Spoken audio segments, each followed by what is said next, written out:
예, 개혁신당의 천하람입니다. 오늘 진정한 검찰개혁을 찾아서 토론회에 와주신 모든 분들 감사드립니다.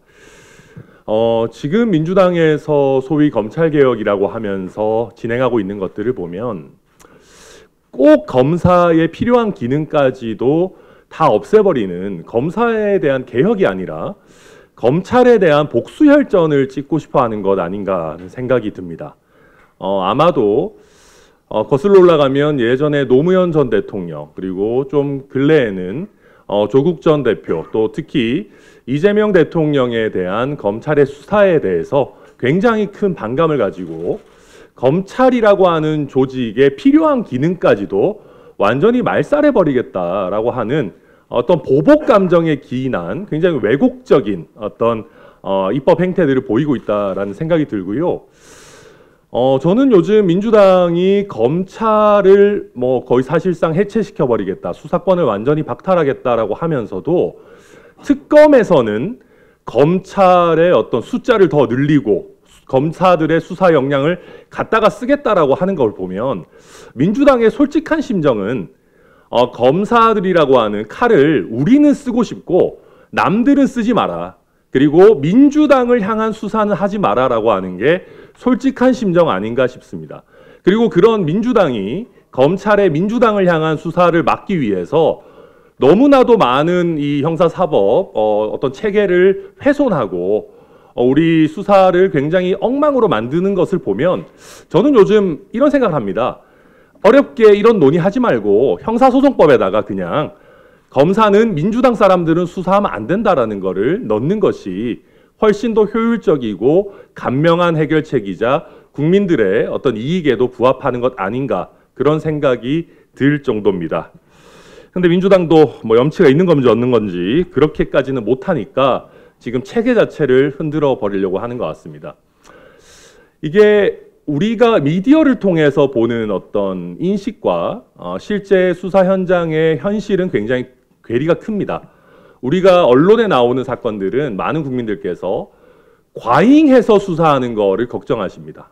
너무 탈탈 터는 거 아니냐, 너무 빡세게 수사하는 것 아니냐를 걱정하시는데 실제 실무 현장에서 아주 큰 정치적인 스캔들이나 어떤 대기업이 연루되어 있지 않은 우리 일반 국민들이 피해자인 소소한 사건들은 오히려 열심히 수사 안 하는 것, 빨리 수사 안 하는 것이 문제인 게 현실입니다.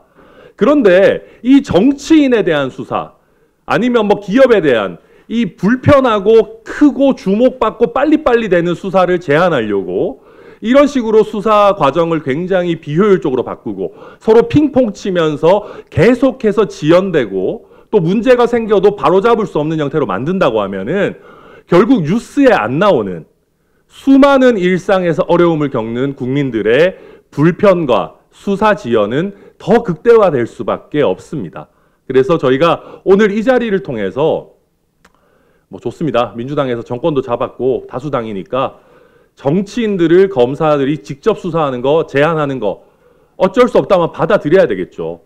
그러나 그런 상황에서도 국민들이 제대로 된 수사를 신속하게 받으실 수 있도록 하고 그리고 1차 수사기관, 주로 경찰일 겁니다.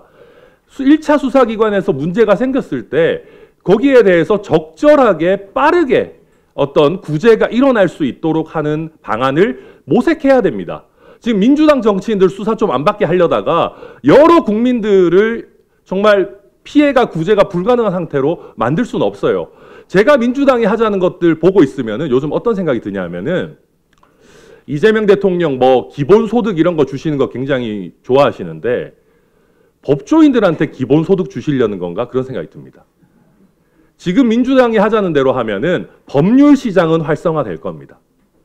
계속해서 경찰에서 한 사건들 검찰에 갔는데 검찰이 직접 보완 수사는 못하고 또 경찰에 돌려보내가지고 뺑뺑이 치고 여기저기 어디에 이의 신청하고 이런 것들이 반복되는 과정에서 변호사들의 먹거리는 좋아질 겁니다.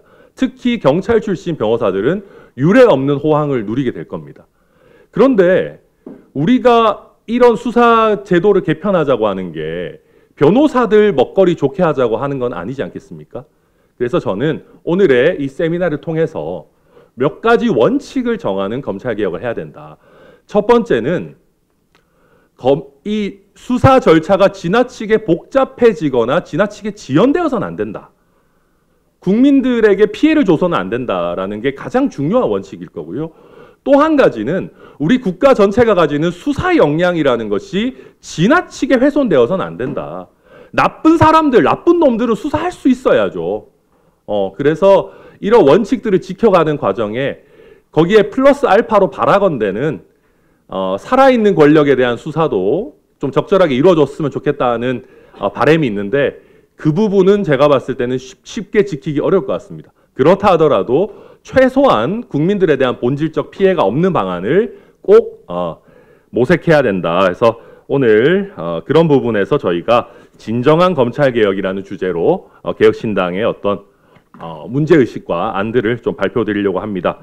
제가 너무 또 열심히 말씀드렸는데 오늘 무엇보다도 또 쉽지 않은 주제, 또 굉장히 중요한 주제들 발표해 주시는 우리 김정철 변호사님, 또 해외에 계시는데 또 발제 맡아주신 김혜원 변호사님, 또 양용석 변호사님 너무 감사드리고요. 또 토론을 맡아주신 금태섭 의원님 오랜만에 또 뵈서 또 너무 좋습니다. 그리고 이근우 교수님께도 감사드립니다. 마지막으로 지금 검찰개혁 관련해서 민주당과 정부 사이에서도 이런저런 논의들, 좀 충돌들이 보이는 것 같은데 개딸을 따라가려다가 국민 전체의 정말 국익을 망가뜨리는 일은 좀 없었으면 좋겠다. 그리고 우리가 오늘 여러 가지 논의는 하겠지만 검찰의 최소한의 보안 수사권도 인정하지 않아서 검찰이 할 수 있는 거라고는 경찰이나 중수청에 사건을 돌려보냈다가 다시 받는 핑퐁 치는 것만 할 수 있도록 하는 그런 최악의 상태는 오지 않았으면 좋겠다. 그래서 제도를 엉망으로 만들더라도 최소한 보안 수사권 정도는 인정해야 되지 않겠느냐 하는 저의 의견을 밝히면서 인사 한 말을 마치도록 하겠습니다. 감사합니다. 지금 이것이 진행된 절차에 대해서는 정치인의 한 사람으로서 강한 문제의식을 갖고 있습니다. 우리가 2018년 그리고 2019년 그 당시에도 민주당이 다수당의 위치를 사실상 국민의당과 힘을 합쳐서 점하고 있었는데 그때 추진했던 많은 개혁이라고 하는 것들이 어떻게 귀결되었는지는 알고 계실 겁니다. 국민들에게 도대체 이해할 수도 없는 선거법으로 남게 된 준연동형 비례대표 제도 같은 경우에도 취지는 좋게 시작했지만은 결국 그 과정 속에서 제도를 설계하면서 많은 무리수가 들어갔고 또 급기야는 민주당에서는 국민의힘을 지목하면서 쟤네가 그러니까 우리도 어쩔 수 없다 그러지만은 매번 위성정당을 만들기도 하고 그래서 스스로 만든 제도를 무력화시키는 그런 상황까지 와 있는 것입니다. 이게 왜 그렇겠습니까? 국회에서 이런 사회 제도의 틀을 바꾸는 것, 선거법이라든지 아니면 형사사법체계에 대한 것을 바꿀 때는 그만큼 합의의 정신이 중요한 것입니다. 이게 이견이 없는 상태에서 충분한 토론을 거쳐가지고 법안으로 발효되고 법안으로 그것이 실제 제도에 영향을 미칠 때 국민들이 믿고 지켜볼 수 있는 것인데 결국 일방의 어떤 추진으로 되었던 선거법이 그런 결과를 낳게 되었고 검경 수사권 조정과 공수처의 설치 같은 경우에도 우리 국민들이 비슷한 경험을 했습니다. 급기야는 올해 비상계엄이라는 중차대한 상황을 맞아가지고 공수처와 다른 수사기관 간의 정확한 업무 분장 자체가 문제가 되는 상황이 발생했습니다.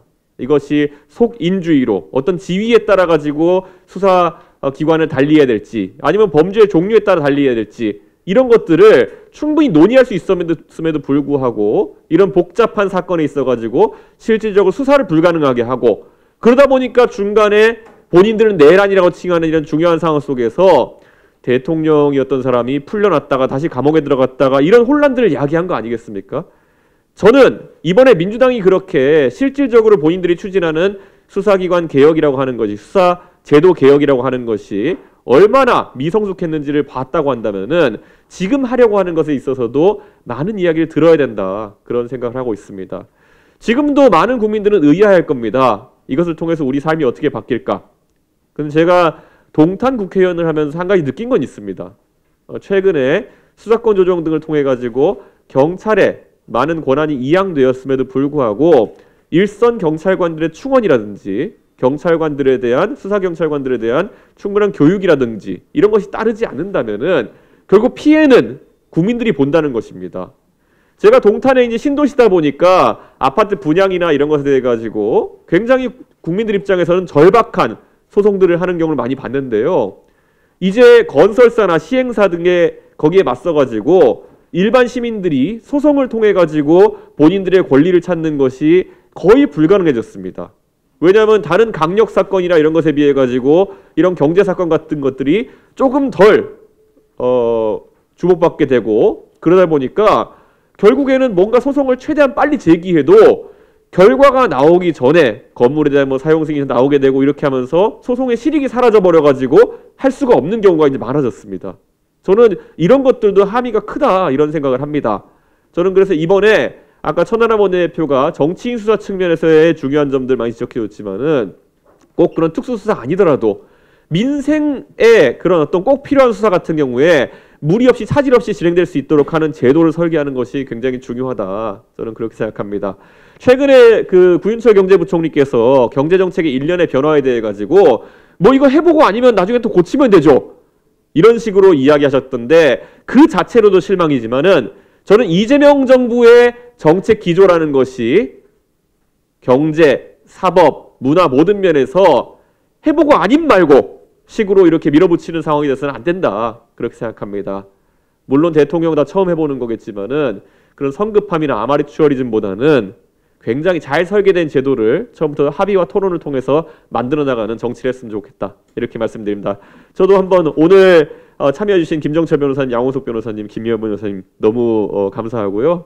존경하는 금태섭 우리 선배님, 의원님 그리고 이근우 교수님 너무 감사하면서 저도 많이 배워가지고 정책에 또 반영할 수 있도록 하겠습니다. 오늘 와주신 분 너무 감사합니다.